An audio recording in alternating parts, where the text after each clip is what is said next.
outside courts. It was a side out. We'll set up this match here in a second.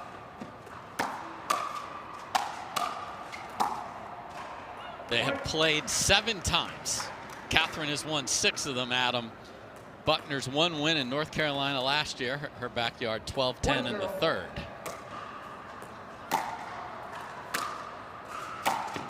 Yeah, there was a couple lopsided score lines, but most of them very tight, yes, even if the majority have gone to Catherine Parenteau. 2-0.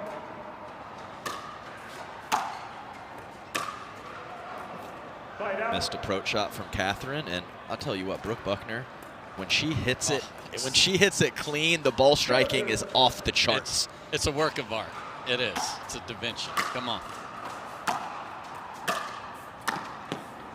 It's a nice roll, taking a bit of pace off from Catherine Parenteau, who, of course, her biggest strength is having 0 weaknesses. Yeah. And she covers the court so well, and she mixes up her paces and her spins as well as anyone out here.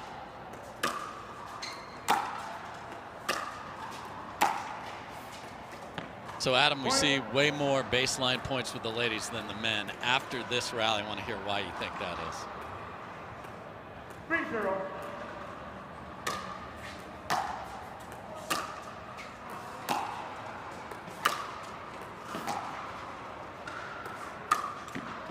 Yeah, I think in general, some of it has to do with the longer wingspans of the fellas and the ability to cover the kitchen. I think right here, Catherine is staying back because she knows how good the passing shots are of Brooke Buckner.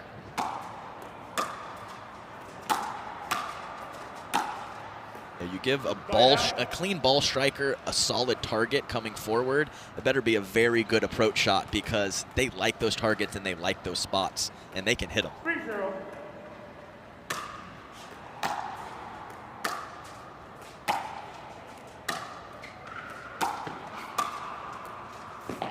And those short angle volleys are, they sort of showed up last year, Adam, and now they're all the rage. Yes, they are. And especially, that's one of the strategic things in the women's game. If they're going to stay back more frequently, carve those balls shorter in the court, bring them forward, and possibly hit a few drop volley winners as well. There's a lot of benefits to that shot.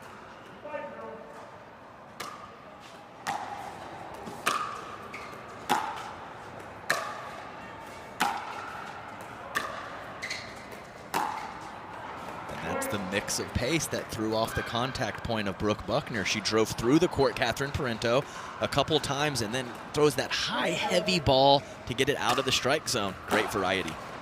Yeah, I mean, she always had the consistent play, Dave, and she got in the gym, got a little quicker, and got a little extra pop through going to the gym as well. So extra power, extra court coverage. When you add that to consistent play, it's a lot to handle.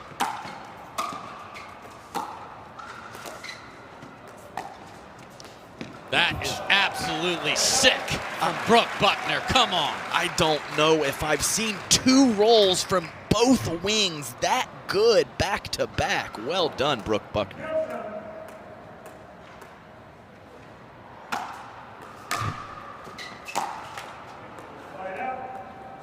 Yeah, and this is an interesting tournament for Catherine Parenteau. Is not playing women's doubles. Got that undefeated streak going with Annalie Waters, who is not in the draw, so she's just skipping it.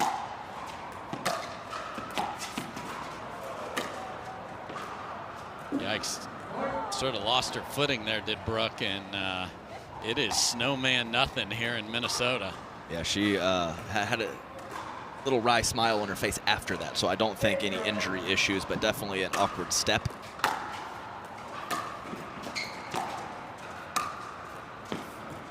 I mean, Catherine's got a good shot to stay undefeated, partnering with someone else. But why even try with that little non-blemished women's record with Annalie Waters? No reason. We'll just play the next one, Dave. Yeah, let's do our thing in singles and then mix with Jack Sock tomorrow. And it is not going well for North Carolina. Sock loses the last 2 games, and we are at pickle point here for the other North Carolina person, this being Brooke Buckner.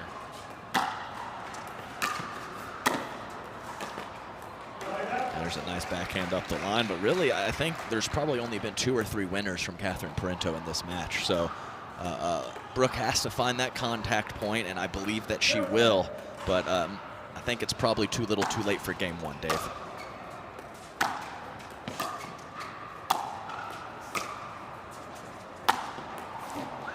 There's a nice overhead from the Michigan Wolverine tennis star. And she can hit with one as well. That was a great roll from the backhand side with one hand that really set that up. Sometimes just getting rid of that ugly 0. I know there's a big mountain here, but at least build something for game 2.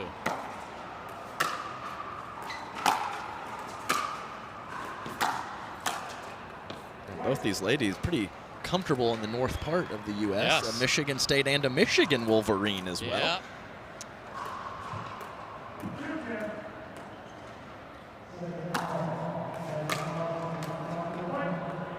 Wow, a lot of pop on the serve and a bounce, and then a very odd choice of return from Catherine there. Yeah, the slice return in singles is kind of a thing of a past, Dave, and she went for that one but couldn't get it over. Nice shape on the serve from Buckner. Yes. Oh, no, she followed it up. Geez, that barely got over the bar. I don't know what happened there, because you can't blame the bounce. There's second chance to close out game number 1. And she will with a missed return. Buckner a little uncomfortable with the way the ball's coming off that court there. The official ball of the PPA Tour.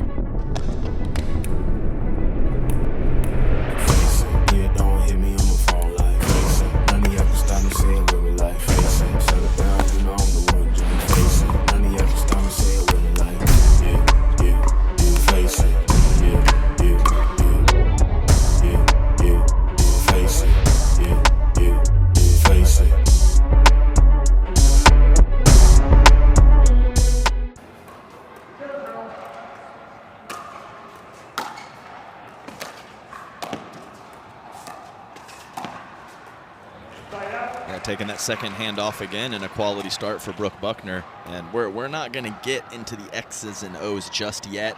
Brooke's got to find some cleanliness of play here, and a great way to start, like I said. Very unclean serve. Yes.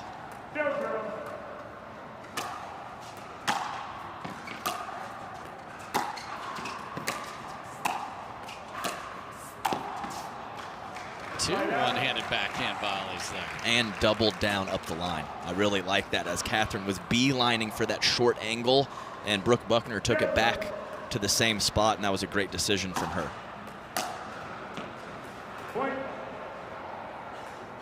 Maybe it's the side, Dave. Who knows? Could be, because Catherine took a look at the court immediately herself right there.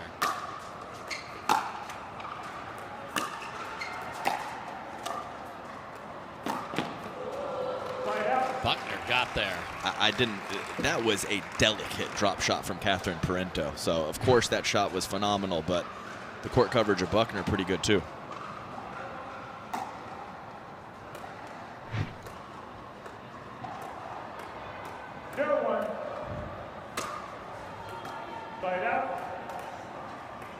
You miss a serve, I'll miss a serve. Okay.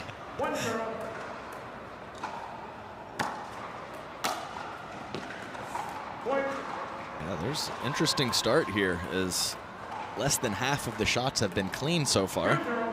Slop fest. That's going to hook wide, too. And this is when Buckner has to just slam the gas down and not let Catherine off the hook by playing sloppy herself. Wow, This will be a timeout. Yeah, I think it probably needs to be. Oh, the hat came off and got adjust. You can't just show up here. That's why for these tournaments especially, you got to get here early and play. And the person that adjusts quicker will win. Yeah, that's a great adjustment. After it was 3 returns, was it not? It was 3 returns, and she made up for it with that last one. And apparently blame the hat because it's gone. Well, we'll just, it was just what you said. It's a little darker in here. The hat is off. I mean, it just played in perfectly to what we were talking about.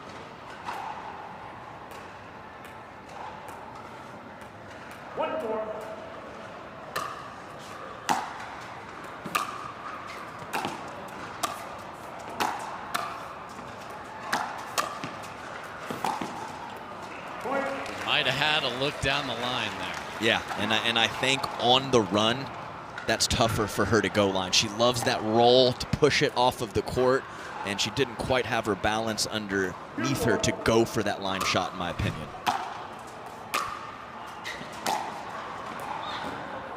That one, perfect. Corner pocket.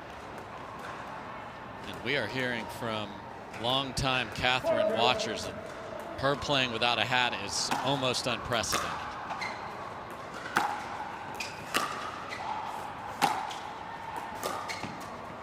Yeah, I agree.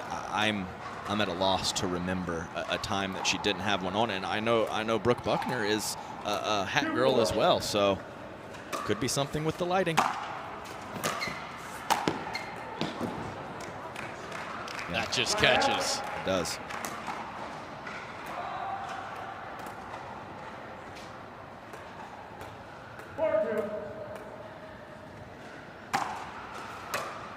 A wide serve. We're seeing everything that isn't necessarily good. Right, and it's easy to fix if they're all in the same spot, but that's a long, a wide, and a net.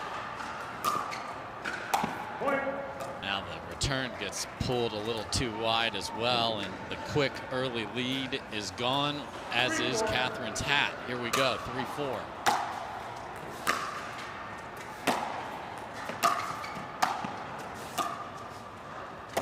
Oh no.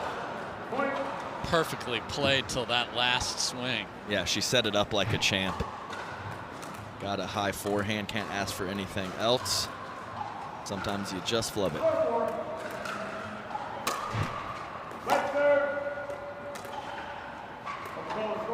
Really close. I don't know.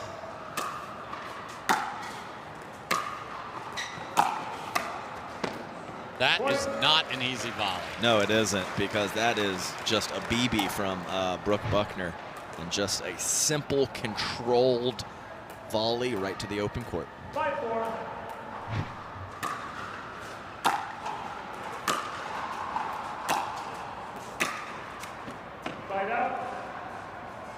That's the depth and the heaviness of the Buckner shot, forcing that error. I think that goes down in the stat book as an unforced error, but I question that a little bit.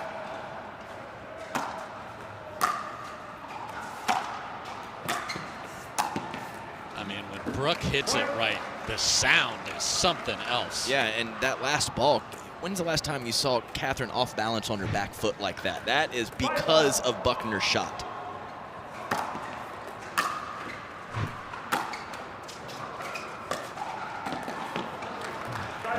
That was a little shoulder deception there. I thought she was going to pull that cross court, and she didn't even hit it extremely well. Oh. And she didn't have to, because she disguised it so. 5-5.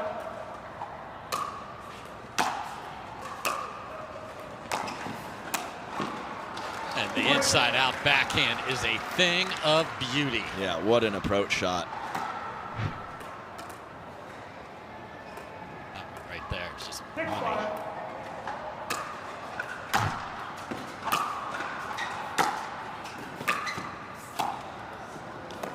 money. Nice dip, and yeah, I think Brooke Buckner is going to stop play once again. So the forward is up 2 here in game 2.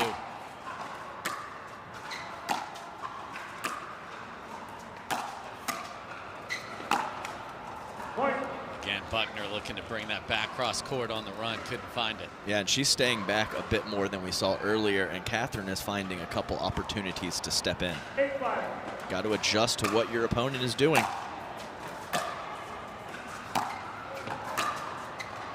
Side out. So Buckner's got to go right here.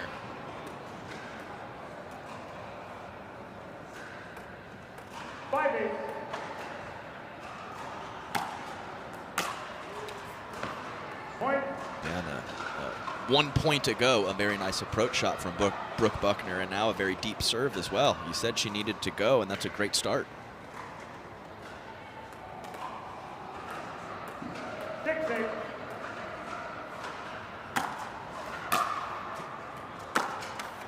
Side out. Just betrayed her. I know, and it would have been big trouble, as Catherine was It doesn't happen too often, but a little late getting forward. 8-6. Yeah, look where the split step happened, nowhere near the kitchen. So a side spin serve and then a side spin approach from Catherine, just really showing off the variety.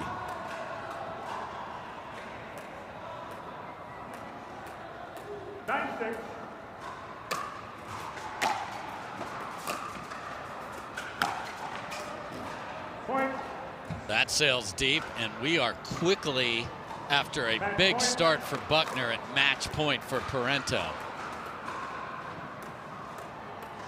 10-6.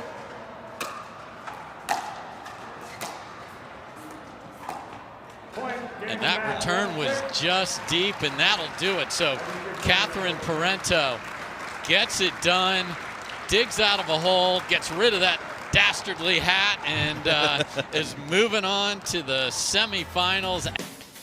Welcome back, everybody, to the Pickleball Central Indoor USA Championships. Catherine Parenteau moving on 11-3, 11-6, and she's standing by with us here on Humana Championship Court. Catherine, congratulations.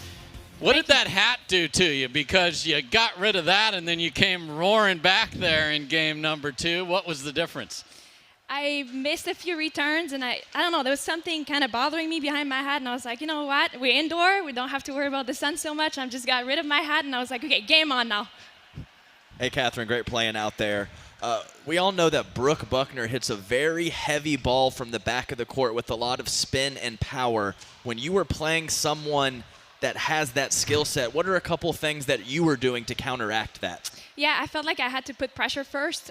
You know, she's very good when she dictates the points from the baseline, so I had to really make sure that I was coming in behind that ball and try to put pressure instead of having her coming first at the net. So, Catherine, obviously we're indoors here in Minnesota, one of the few indoor tournaments. What do you do to get prepared for a different environment here so that you can play your best? Yeah, I got to practice a few times indoor last week, and I got here 2 days early just to get used to the environment, the different surface indoor too. And yeah, just make sure that you have good preparation to be ready for tough matches throughout the whole weekend. So last one for me, obviously you have a unique week this week in not playing women's doubles. Tell us about that decision. Yeah, I mean, we have so many tournaments coming up, and this Minnesota one was added last minute. And so Jack asked me to play, and I said, sure, and I'll play singles. And then it was just too late to add women's doubles. And I just feel like I wanted to save my body a little bit as I'm playing Austin Open next week.